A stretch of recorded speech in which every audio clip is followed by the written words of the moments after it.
Bismillahi masyaallah, la yasuqul khaira illallah.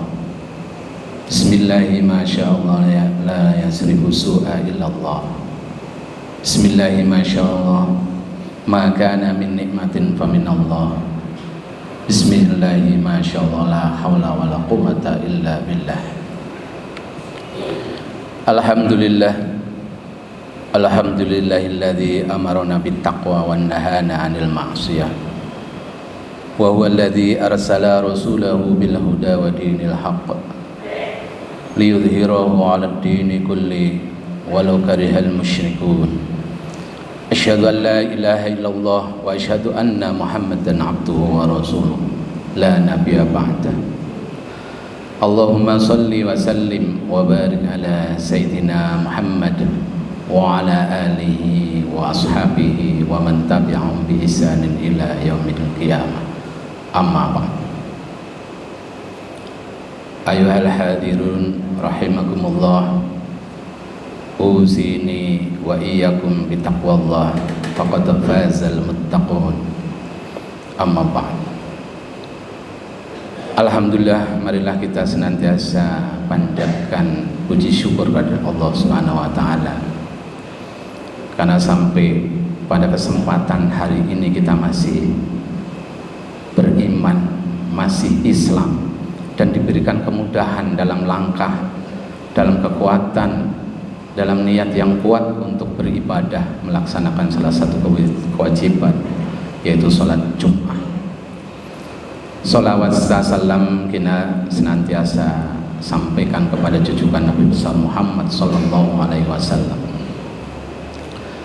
karena berkat beliaulah kita bisa meneladani, mengikuti semua perbuatan dalam kehidupan kita di dunia ini, sehingga seluruhnya Allah akan menerimanya, akan meridhoi setiap perbuatan yang kita ittiba kepada Rasulullah SAW.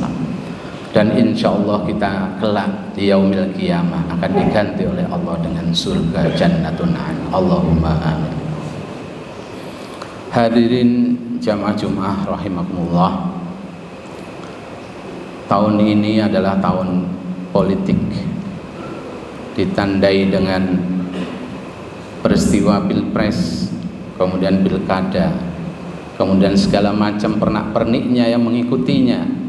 Yang terakhir adalah adanya demo mahasiswa yang begitu menghangat, namun alhamdulillah tidak sampai membesar, maksudnya memberikan kerusakan yang besar. Namun juga kita masih menunggu apakah kemudian para anggota DPR yang membatalkan rencana untuk merubah syarat-syarat ataupun peraturan pilkada ini dengan serius untuk membatalkannya, atau kemudian ada upaya-upaya yang lain. Nah, ini adalah bagian dari dinamika politik yang terjadi di tahun ini. Dan yang menjadi miris adalah objek dari kegiatan perpolitikan di Indonesia adalah umat Islam, karena umat Islam dominan di negeri ini. Lebih dari 85% penduduk kita beragama Islam. Tentunya di dalam perpolitikan ini menjadi objek yang sangat menggiurkan. Segala macam narasi disampaikan kepada umat Islam agar tertarik untuk mendukung apa yang diperjuangkan oleh partai-partai. Tidak segan-segan partai yang tadinya tidak berasas Islam atau terdiri dari orang-orang yang memang bukan cenderung kepada Islam, tiba-tiba menggunakan pakaian, menggunakan cara-cara yang terlihat Islami, menggunakan syiar-syiar Islam hanya untuk membujuk supaya berpihak kepada mereka. Ini menjadi objek yang sangat menyedihkan.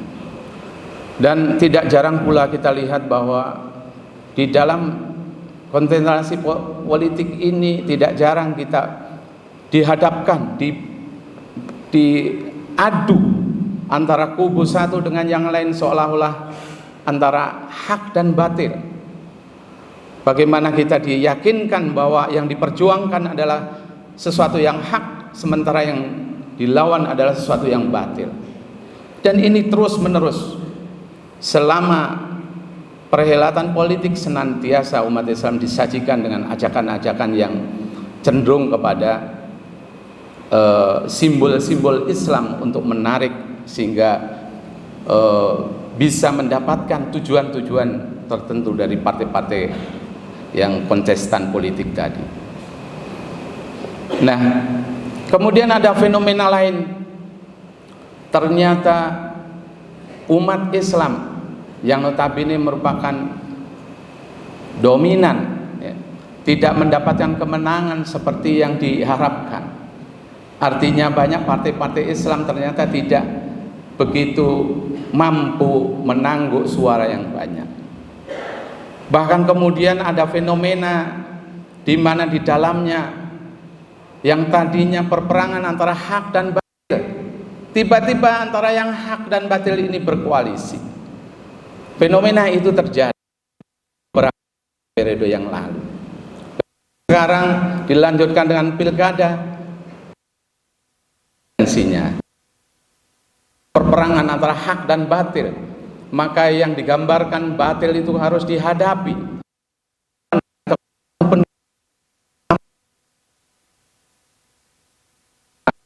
Kondisi yang memungkinkan untuk berkoalisi.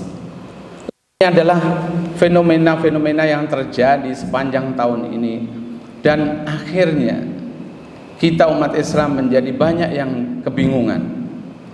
Bagaimana mungkin yang dia yakini tadinya berada di barisan hak yang berhadapan dengan yang batil, tiba-tiba harus kemudian kita merelakan bahwa ada kebolehan dalam berkoalisi terhadap mereka yang tadinya menjadi lawan kita.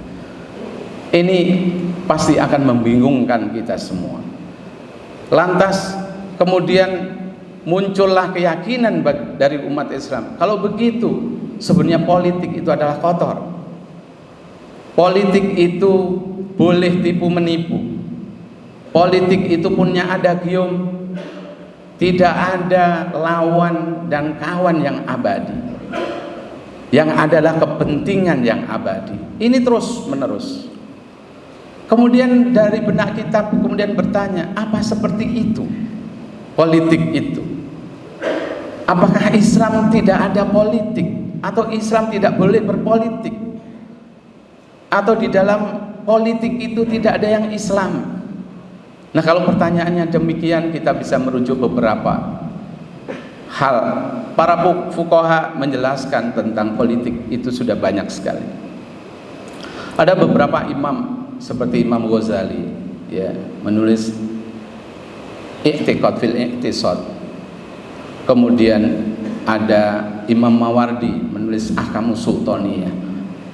Imam Ibnul Zawjiyah, ya, Ibnu Qayyim Az-Zawjiyah juga menulis tentang politik, dan beberapa fuqaha yang lain, Imam Al-Haythami, Al-Asqalani, Imam Nawawi, bahkan Ibnu Katsir atau Imam Qurtubi di dalam syarah terhadap di dalam tafsirnya dia menjelaskan juga menyinggung mengenai politik ketika menjelaskan tentang ayat Inni ja'ilum fil ardi khalifah, ya, dan seterusnya. Ini banyak sekali sudah dibahas para fuqaha.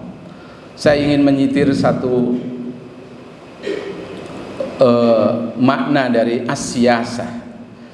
As-siyasah di dalam kitab Mu'jamul Lughatul Fuqaha, Muhammad Rawas menjelaskan bahwa as-siyasah huwa ri'ayatu su'unil ummah fid dakhili wal khariji wafqa syariatil Islam. Di situ menjelaskan para fuqaha, menurut beliau menjelaskan bahwa yang disebut as-siyasah adalah ri'ayatu su'unil ummah, pengurusan umat, bukan tipu muslihat. Bukan seperti KBBI menjelaskan bahwa politik adalah as-siyasah, siasat muslihat atau berpikir tentang cara untuk mencapai tujuannya. Kalau di dalam KBBI menjelaskan seperti itu. Tapi para fuqaha menjelaskan tentang as-siyasah ini adalah ri'ayatu su'unil ummah, yaitu pengurusan-urusan umat, baik internal maupun eksternal, baik kebutuhan bagi kalangan umat Islam itu sendiri maupun terkait dengan interaksi dengan umat di luar Islam. Itu wilayah politik. Kemudian beliau menambahkan wafqa syariatil Islam, disesuaikan dengan menurut syariat Islam. Maka di sini kegiatan as-siyasah atau politik ini adalah kegiatan yang sangat mulia. Ini menurut Ibnul Qayyim, menurut Muhammad Rawas tadi. Nah, dari mana para fuqaha mendefinisikan as-siyasah atau politik itu adalah ri'ayatu sunil ummah? Ternyata para fuqaha itu terinspirasi atau menukil dari sebuah hadis yang diriwayatkan oleh Abu Hurairah. An Abu Hurairah radhiyallahu anhu qala Rasulullah sallallahu alaihi wasallam, kanat banu Israil tasusuhumul anbiya kullama halaka nabiyyun khalafahu nabiyyun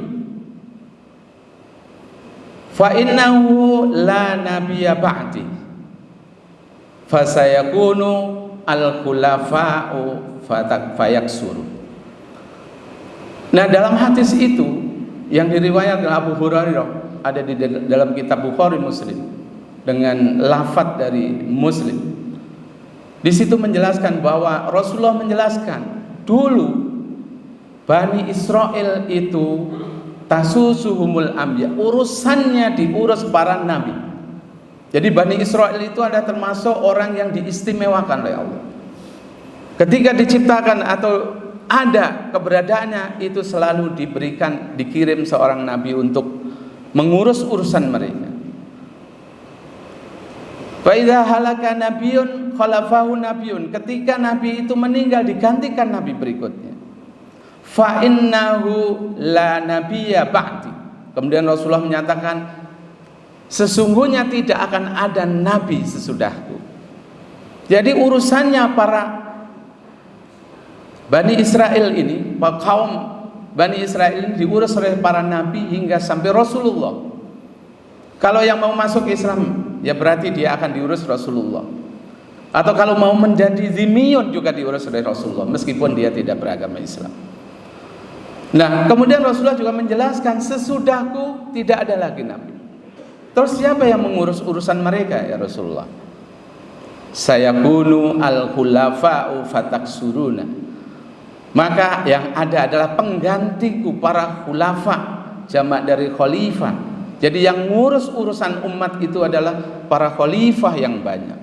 Hadis itu diambil para fuqaha untuk menjelaskan as-siyasah. Di situ ada kalimat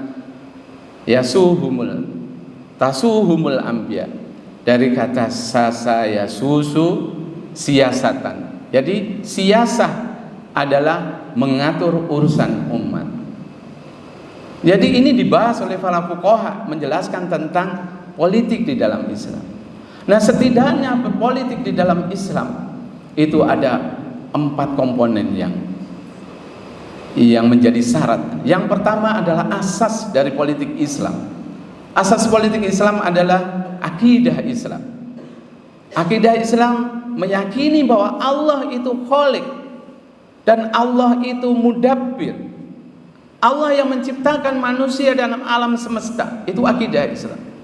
Maka dia berhak mengatur manusia. Ini asas dari politik Islam. Maka sebetulnya di dalam berpolitik itu pun harus memahami bahwa Allah mengatur semua perbuatan manusia. Karena apa? Karena Allah akan meminta pertanggungjawaban kepada kita kelak di yaumul akhir. Oleh karena itu logis kalau kemudian di dalam beraktivitas meriayah urusan umat tadi juga harus berpatokan bahwa semua harus dalam rangka ibadah kepada Allah. Karena Allah menyatakan wa ma khalaqtul jinna wal insa illa liya'budun. Allah tidak menciptakan manusia dan jin itu kecuali untuk beribadah kepada Allah. Maka seluruh aktivitas termasuk di dalamnya aktivitas politik itu dalam rangka beribadah kepada Allah Subhanahu wa taala. Kemudian yang kedua, tujuan dari politik Islam adalah pertama ridho Allah. Kalau Allah tidak ridho, apapun aktivitasnya tidak bernilai apa-apa. Maka ini menjadi sesuatu keyakinan bagi kita bahwa ketika kita melakukan aktivitas yang sudah sesuai dengan ridho Allah, maka itu bagian dari ibadah tadi, sebagaimana yang diungkapkan oleh Imam Ibnul Qayyim Az-Zawjiyah, al-ibadah huwa ismun jami'un li kulli ma yuhibbullahu wa yardah, ya, minal aqwali wal af'al. Jadi yang disebut ibadah itu adalah segala hal yang Allah itu ridho dan Allah itu sayang kepada perbuatan manusia itu, baik itu perkataan maupun perbuatan, zahiran wa batinan, baik yang di dalam hati maupun yang amal jawareh kita. Nah, itu adalah bagian dari tujuan kita. Nah, tujuannya adalah ridho Allah.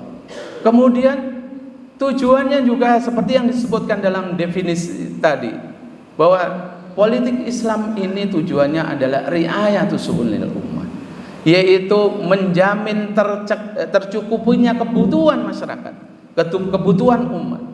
Jika ada orang tidak bisa makan, maka itu menjadi urusan politik. Kenapa? Maka disebut politik juga berkaitan dengan perut. Kenapa? Karena itu tanggung jawab dari penguasa.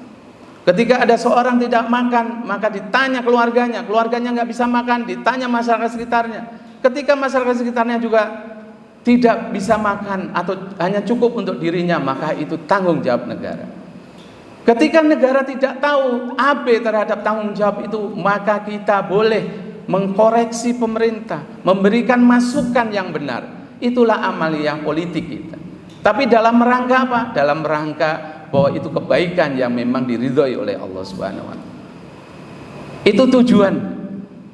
Kalau ada orang yang murtad, kemudian negara AB untuk memperhatikan orang murtad tidak memberikan hukuman sesuai yang Allah tetapkan, maka kita beraktivitas untuk menyadarkan para pemimpin ini untuk melindungi akidah umat Islam dengan cara memberikan hukuman kepada mereka yang murtad. Itu adalah bagian dari riayah su'unil ummah.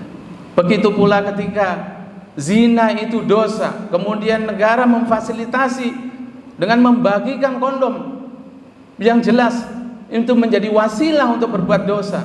Al-wasilatu ilal haram, maka tidak boleh kemudian kita membiarkan itu terjadi. Kita menulis dengan tangan kita, kita bersuara dengan lisan kita dalam rangka untuk meriayah su'unil ummah. Itulah politik Islam. Jadi tujuannya politik Islam adalah riayatus su'unil ummah. Yang ketiga, ada nilai-nilai yang digunakan di dalam berpolitik secara Islam. Apa itu? Halal dan haram. Karena Rasulullah sudah menjelaskan, innal halala bayyinun wa innal harama bayyinun wa bainahuma mustabihatun. Sesungguhnya yang halal itu jelas, yang haram jelas, dan di antara itu ada mustasyabihat, ada hal-hal yang meragukan. Itu sudah diatur juga. Bagaimana kita diminta untuk menghindar. Oleh karena itu di dalam politik kita juga ukurannya harus halal dan haram. Boleh nggak kita menipu? Boleh nggak kita berjanji kemudian kita tidak menepatinya? Jelas tidak boleh. Karena kita adul amanah, kita itu suruh menepati janji kita. Ya, itu semua adalah tolok ukur yang digunakan dalam politik Islam. Tidak boleh kemudian tiba-tiba kita berjanji tapi ingkar. Kemudian kita menipu, kita membayari orang untuk berbuat kerusakan, memfitnah. Itu di dalam Islam tidak boleh. Meskipun tujuannya hal yang baik, tapi caranya salah, itu tidak boleh. Maka halal dan haram ini menjadi tolok ukur. Bahkan Ibnul Qayyim menjelaskan, la siyasata illa wafqa bisyariatil Islam. Tidak ada siasat, tidak ada politik kecuali harus mengikuti syariat Islam. Nah, ini adalah politik di dalam Islam. Kemudian yang terakhir, yang keempat adalah prinsip. Prinsip di dalam politik Islam adalah kekuasaan itu adalah wasilah, bukan tujuan. Ya, jadi wasilah. Karena sebagai wasilah maka hanya bisa digunakan atau didapatkan ketika tujuannya adalah ridho Allah tadi. Sebagaimana yang dijelaskan oleh Imam Ghazali dalam kitabnya Fabana anna sultana dhoriyun binidhamid dunya, bahwa sesungguhnya benar bahwa kekuasaan itu adalah penting untuk menjamin keteraturan dunia. Wa nidhamud dunya dharuriyun fi nidhamiddin, dan keteraturan itu penting untuk menjamin terselenggaranya kehidupan beribadah atau menjalankan agama.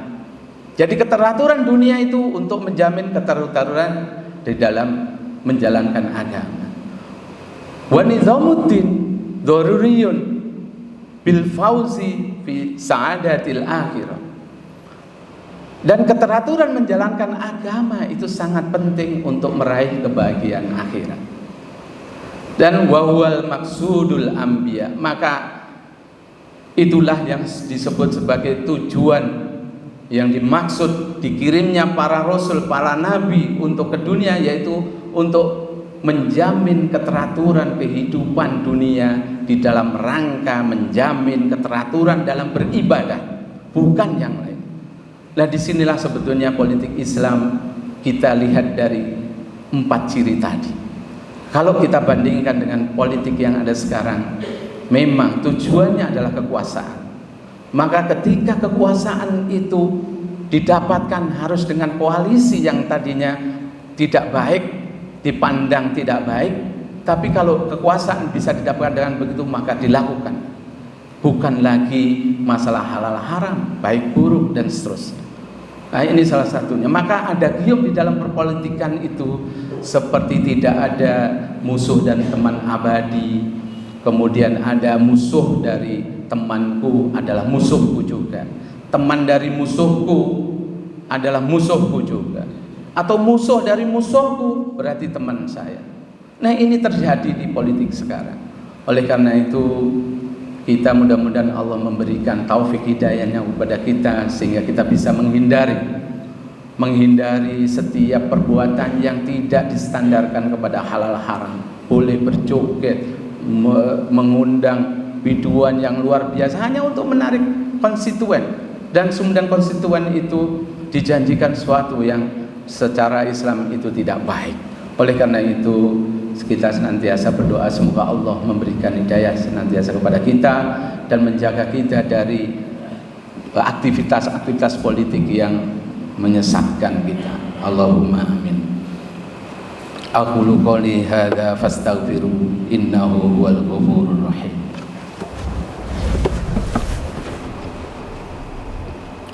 Alhamdulillah.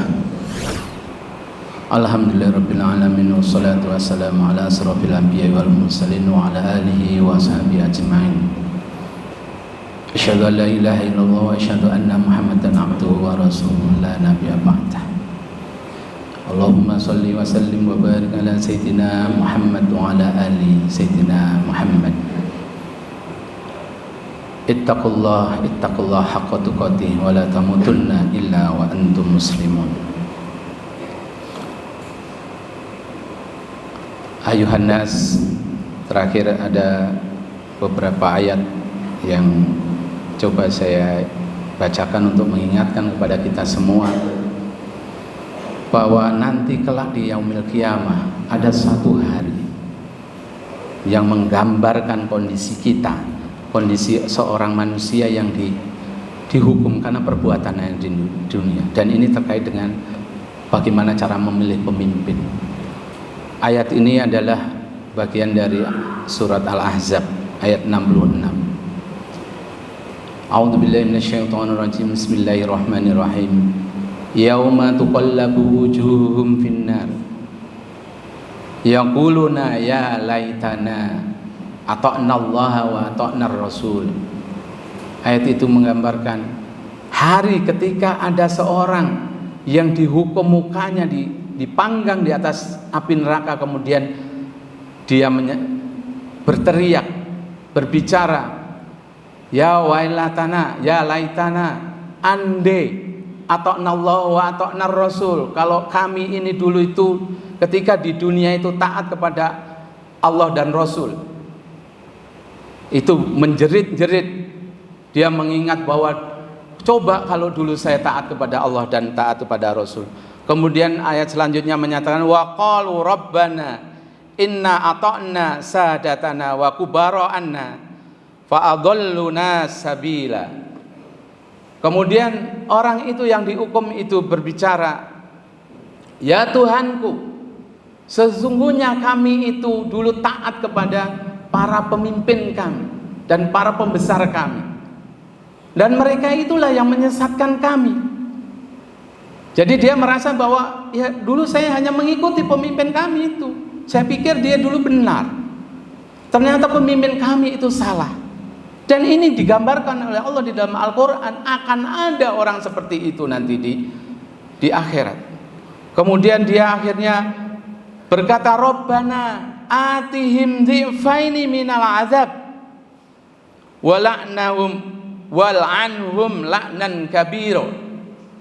Dan kemudian dia hanya bisa, ya Allah kalau begitu tolong azablah para pemimpin kami itu 2 kali lipat dari apa yang kami terima, dan laknatlah mereka dengan laknat yang besar. Nah akhirnya karena kita tidak tahu siapa yang kita pilih, akan menjadikan kita nanti juga akan diancam oleh Allah seperti itu.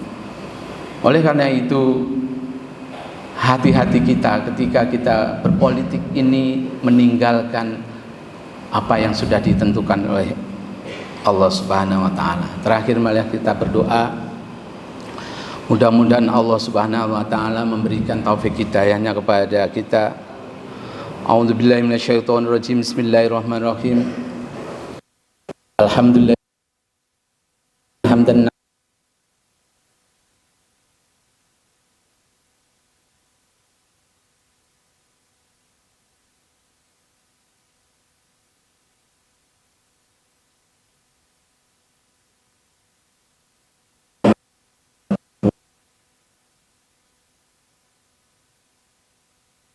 wa ya inna nas'aluka salamatan fid dini wa fil jazati wa ziyadatan fil ilmi wa taubatan qabla al maut wa rahmatan wa mautan ba'dal maut. Rabbana zalamna anfusana wa lam taghfir lana wa tarhamna